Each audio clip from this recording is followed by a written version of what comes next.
There's an old saying, fortune favors the bold. All right. And with that, welcome back to the shipyard. Hey.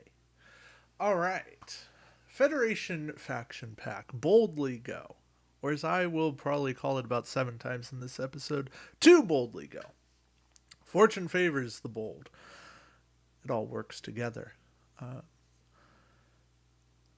I really thought I had done a review on this pack. Really thought.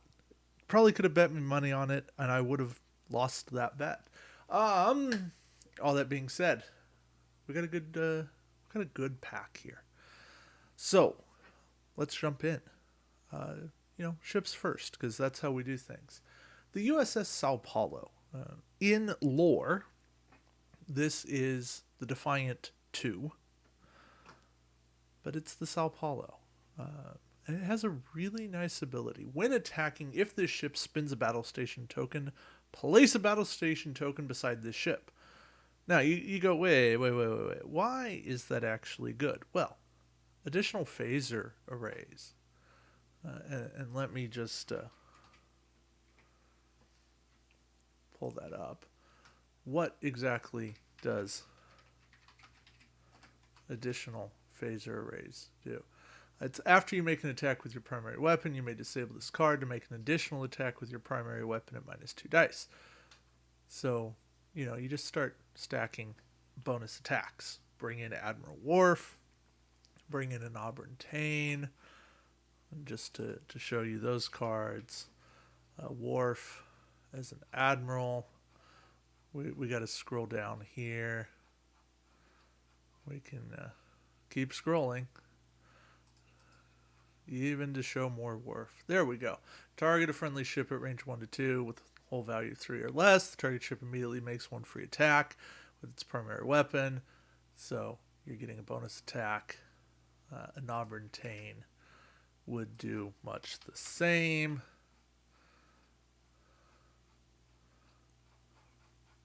Apparently Tane is not a good... An Auburn Tane... discard a Dominion crew equipped to this ship. Perform an attack with this ship's primary...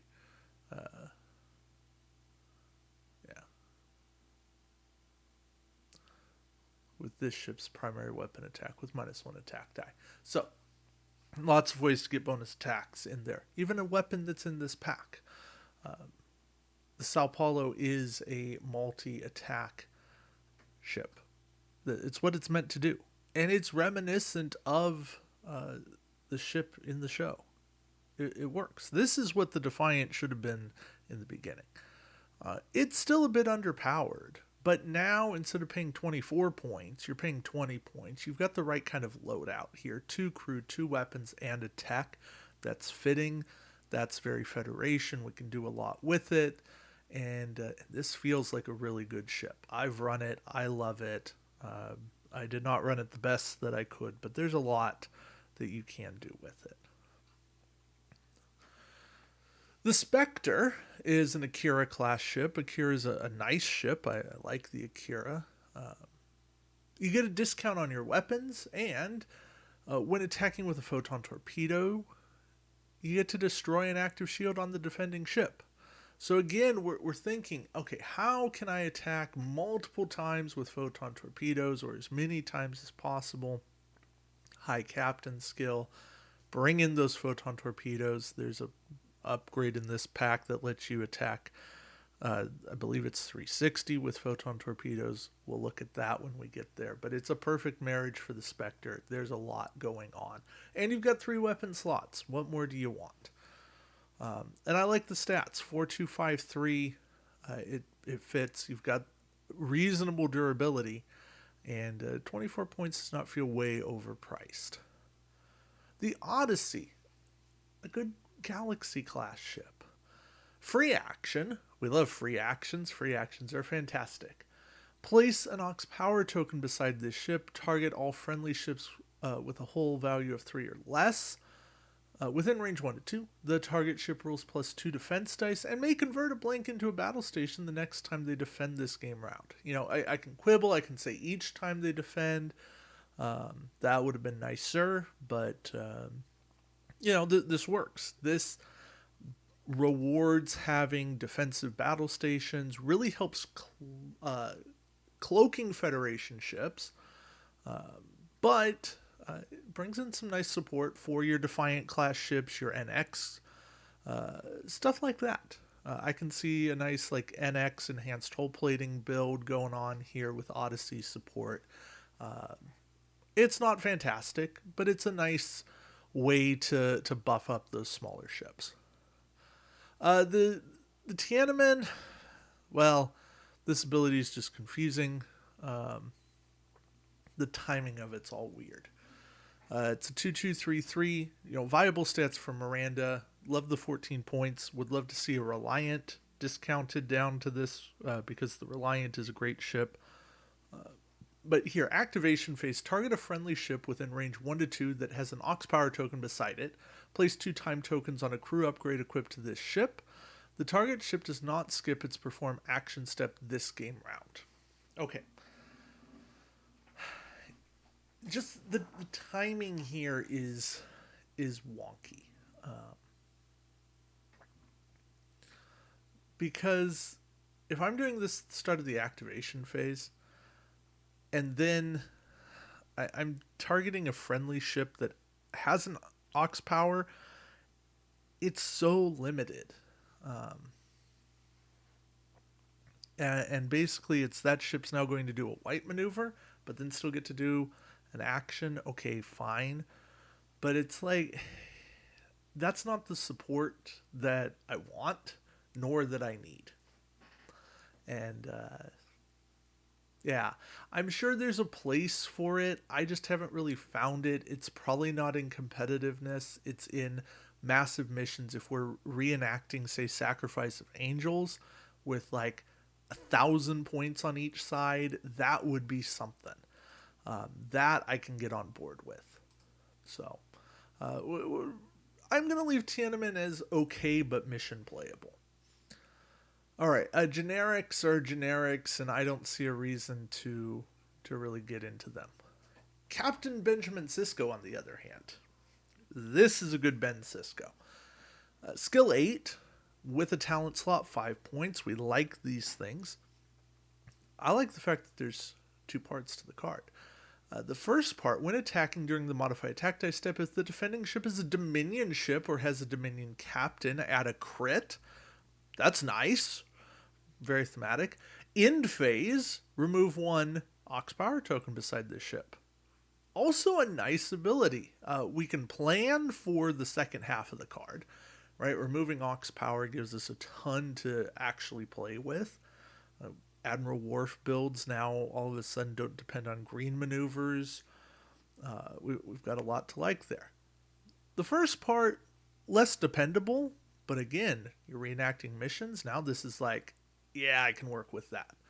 So, something to keep in mind. Definitely better in missions or scenarios where you know what you're up against, but not bad overall anyways.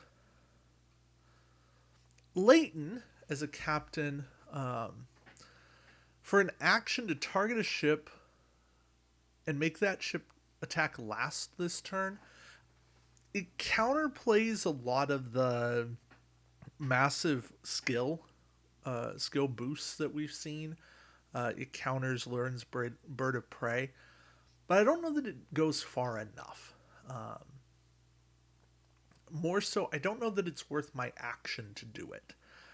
I could see this being, if this was more of a free action with a conditional trigger, for instance, having to have 2 ships in your forward firing arc, something like that, and then Leighton could target 1 and make that ship attack last.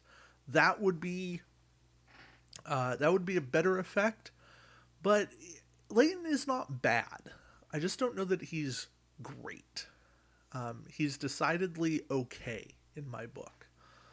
I do like that he is an admiral.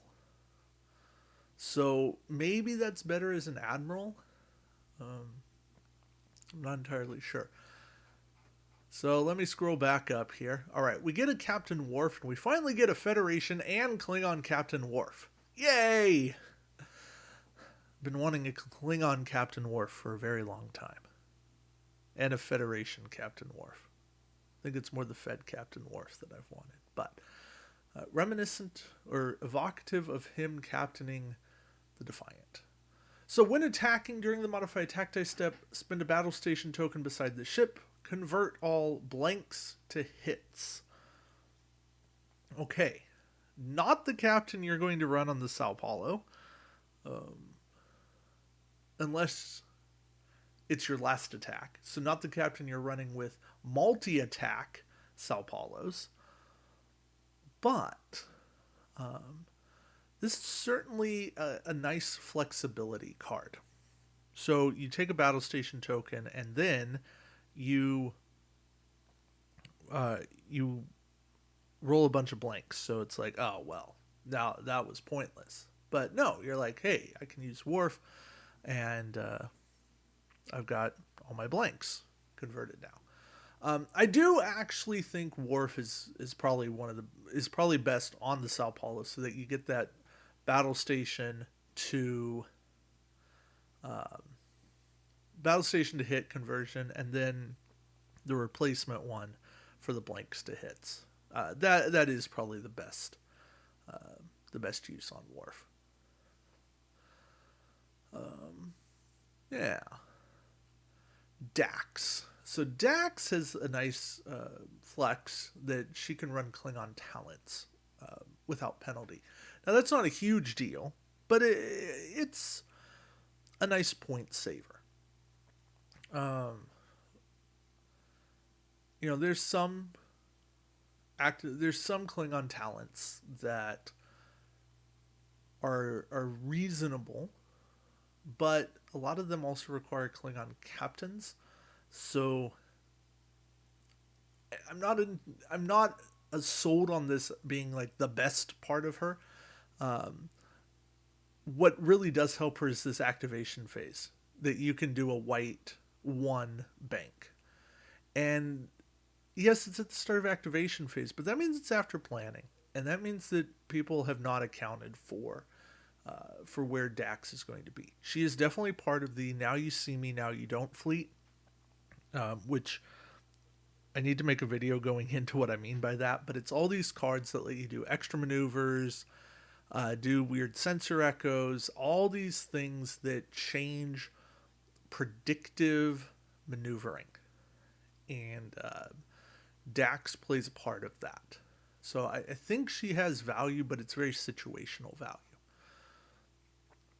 Captain Keogh, I don't know. I'm terrible at pronouncing these things.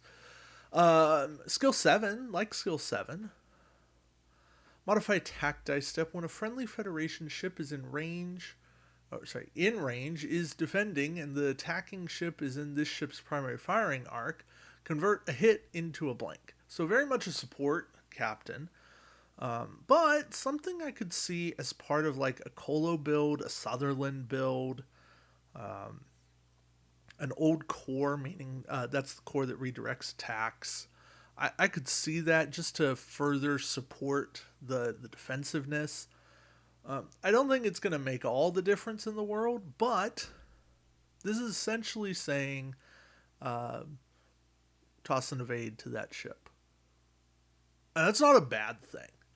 I don't know that it's everything I want to toss into my captain, but mission play, absolutely. Willing to run this in a mission. Not a one-on-one, of course not. It has no purpose in one-on-one. But even a 2-on-2, 3-on-3 type battle, yeah. I think Captain Keogh has possibilities there. All right, we talked about Admiral Layton. Let's jump into the weapons. The dorsal torpedo pod. When attacking with a Federation torpedo, this ship may target an opposing ship with that torpedo upgrade outside of its normal firing arcs. This is Akira class only. So really, it's called put it on the Akira, or on the Spectre. Of course, you put it on the Akira class. You put on the Spectre because now the Spectre can take out shields on ships 360. This is a great upgrade for the Spectre. I don't think that does everything, but this is a nice upgrade. This is a solid include in the pack and something you should be looking at when you're running your fleets. All right, phaser cannons. This is the Sao Paulo's best friend. Attack, place 3 time tokens on this card, target an opposing ship. With 4 dice, range 1 to 2. After attacking with this upgrade, you make an attack with this ship's primary weapon. Okay, you get where we're going here. So you can do that. Then you can do additional phaser arrays. Like there's a lot. Now you've got three attacks there. And it's 3 points. It's 3 stinking points to get double attacks every 3 rounds. But there's ways to discounting with time tokens. ESRI Dax for 1. You've got the Klingon crew. Like Kilana, something like that. That's going to knock time tokens off as well. You've got there's a lot of stuff that'll mess with time tokens. So I love phaser cannons. I wish this had been built into the Defiant, but I like it as an upgrade and a pretty cheap one. Experimental Torpedo Bay. This is a card that I don't hate it. It's 2 points to put a torpedo with a cost of 5 or less face down, and then you get to flip the card face up. So I like what Experimental Torpedo Bay brings. There's some viable torpedo options. Some of them I say, well, why not just bring the torpedo as it is? But part of it is you don't know what your opponent's bringing, right? Are those Ferengi torpedoes? Are they Klingon torpedoes? Are they Federation torpedoes? I don't know.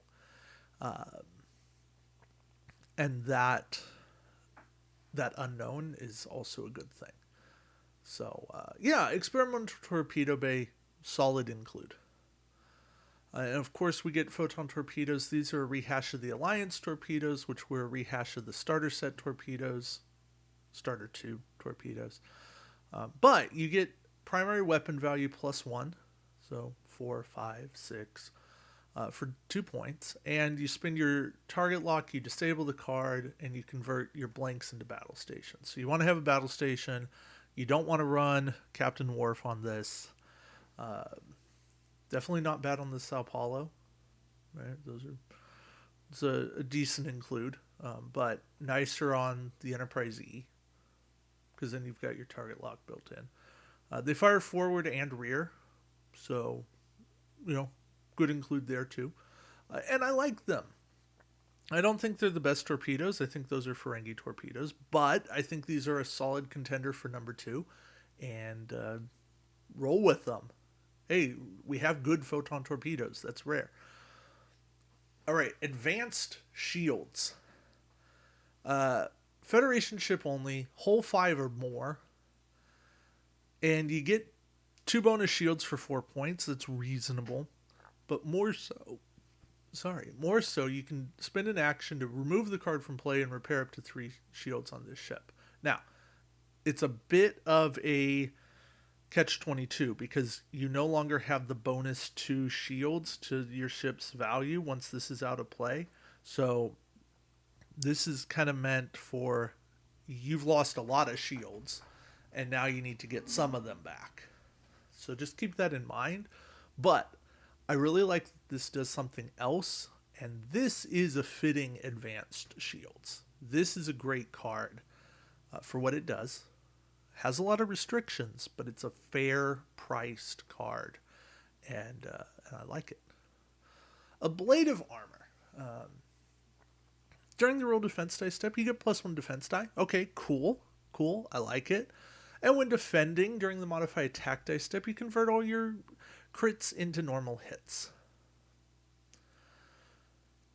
Eh, I like the bonus defense die. I don't mind the crit conversion. That's fine. It goes on a Defiant class and only on a Defiant class. It kind of kills the USS Defiant original in terms of named ability. Is it 2 points? I think it could have been one.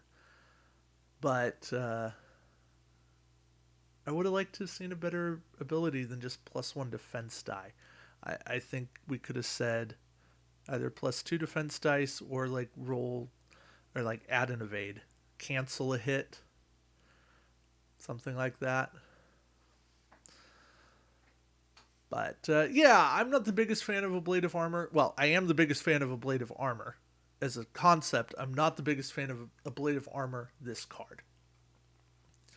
All right, Metaphasic Sweep. First off, 1 point card, so high. Free action, discard this card. Perform a target lock action as free action, even if the target ship has a cloak token beside it. Yeah, I'm in love with that. Sure, it's unique, but I can target lock a cloak ship, meaning I can target lock anything I want, meaning I can fire photon torpedoes at anything I want or quantum torpedoes. And I'm pretty sure there's a torpedo that says if I'm shooting at a ship with no shields, I can do something better. So Metaphasic Sweep works really well with that. Okay. Kira Nerys. Free action. Place 3 time tokens on this ship. On this card. Target an opposing ship at range 1. Disable a tech equipped to the target ship, then roll an attack die on a hit or crit. Discard a crew upgrade equipped to the target ship. Okay, I like that. I think it's viable. I don't mind the ganking limitations there. I like that she goes after tech, and I like the 50-50 chance to do more. So yeah, and better, she's free and she's not a one-use card. She's functionally a one-use card, but at least you still have the crew in case you need to discard a crew or disable a crew for some other effect. So yeah, Kira, solid in my book. Enrique Munez, when attacking or defending, yeah, that's viable. Place 2 time tokens on this card, target a friendly ship at range 1 to 2. This ship may use 1 battle station, evade, or scan token beside the target ship, as if it were beside this ship this game round. Okay, now that's use. Would be better if it was copy, but use, fine. It is attacking or defending, so you have choice. You do it in the instant you need it. I can see this saving you. Plus, you can pull a battle station off of Sao Paulo when the Sao Paulo no longer needs it. So that's functionally really nice. You can pull an evade from a ship that's not getting shot. You can pull a scan token. Yeah, there's a lot to like here. 2 points. I can see this working nicer in missions because I think you really kind of need to build with it. With Enrique in mind, Vulcans would be a nice support to pull those tokens off of, or even something like Ducat's Bird of Prey, something that's getting a lot of tokens, or Borg Janeway. So some viable options there. Enrique, I think maybe a little bit of an underutilized card. Again, I don't think high competitive, but I think there's space for him. Serena Carson, I believe this is the James Sonus special. Serena Carson is 2 points, and combat phase, place 2 time tokens on this card to perform a 1 red straight or a 2 red straight. I like it. Again, going back to Dax, this is a now you see me, now you don't card, but better, it's at the start of combat. So this is, I need to get in range to get a better shot, or I need to get out of range because I'm getting shot too much. And you don't have to use it. This is choice. So I really like that. And you can use her every other round, or if you manipulate her with the right other upgrades that are coming, every round. All right. Speaking of the other upgrades that are coming, ESRI Dax. Oh, ESRI. First off, ESRI is 2 points. She adds a crew slot. Okay. Nothing to not like so far. Whenever one or more time tokens would be placed on this ship's captain or a crew upgrade equipped to the ship, place one fewer time tokens on that card. Whenever. Whenever is such a dangerous word. There's no limit to how often whenever triggers. Whenever just keeps triggering and triggering and triggering. Meaning, if you use Serena Carson, hey, that's one fewer time token, so you're only putting one. You run a captain? Oh, sure, you normally place 3 time tokens? No, now it's only 2. ESRI is a combo enabler to the max. Things that were balanced because of the time tokens that are placed on them are now off because of ESRI putting time tokens on, less time tokens. Now, don't get me wrong, ESRI is fantastic. And it's okay that she's unique. In fact, it's good that she's unique. But she should have cost more than 2 points. She definitely should have cost more than 2. This feels like Chemosite all over again. Chemosite did a ton for 2 points. ESRI does a ton for 2 points. ESRI at 3, still a very good card. ESRI at 4, feels about right. Okay. But wait, there's more. Julian Bashir. Activation phase. Target a crew upgrade equipped to this ship or another ship. Remove 2 time tokens or a disable upgrade from the target crew upgrade. If the targeted crew upgrade is on an opposing ship, that ship rolls 1 less attack die this game round. Now, granted, this is at range 1, so you have limitations, severe limitations, and that's nice. This does feel like a very doctor move, right? Remove time tokens or disable. This feels like a very nice flow to some of the old combos we saw with Phlox and Dr. Crusher. There's a lot to like here. And Bashir, in and of himself, got nothing bad to say. I love Bashir in the game. Because removing disabled tokens from crew was one of the most painful things in the game.